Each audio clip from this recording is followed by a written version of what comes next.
ازيكم عاملين ايه اخوات وحبايبي؟ يا رب تكونوا بخير. النهارده بقى يا جماعه عامله فيديو جديد ان شاء الله هيعجبكم جدا. بس اللي اول مره يشوف قناتي ينزل يشترك فيها ويفعل زر الجرس عشان يوصلكم اشعارات بالحاجات اللي بنزلها.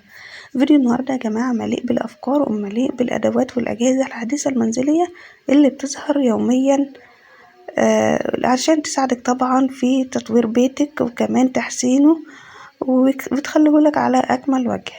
طبعا لاي ست بيت او اي حد بيحب يجدد في منزله هيسمع الفيديو ده هيفيده جدا، وكمان اي عروسة بتجهز نفسها تسمع الفيديو دوت هيفيدها جدا جدا.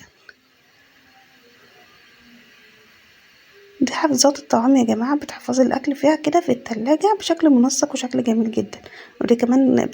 دي كمان بتشيلي فيها كده المكياج بتاعك أو الميك اب بتاعك، بتحطيه وترصيه بطريقة شكلها جميل بدل ما تحطيه على التسريحة بتاعتك ويبقى شكله مش لطيف. وكمان ديت شيالة الصابون والليفة والحاجات دي كلها بتخلي الحمام شكله منسق كمان ومفيهوش بهدلة. ودي كمان يا جماعة قطعة البطاطس بتخليها لك شيبسي، بتخليها لك زي ما انت عايزة. قطعة جميلة جدا وجهاز جميل جدا بصراحة، وبيسعف كتير معاكي وبيسهل عليكي وقت كبير.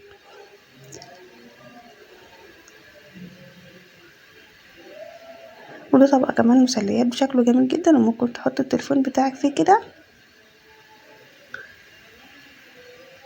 يا رب الفيديو يكون عجبكم، واعملوا لايك للفيديو لو عجبكم، واستنوا ان شاء الله فيديوهات كتيرة جدا. باي باي.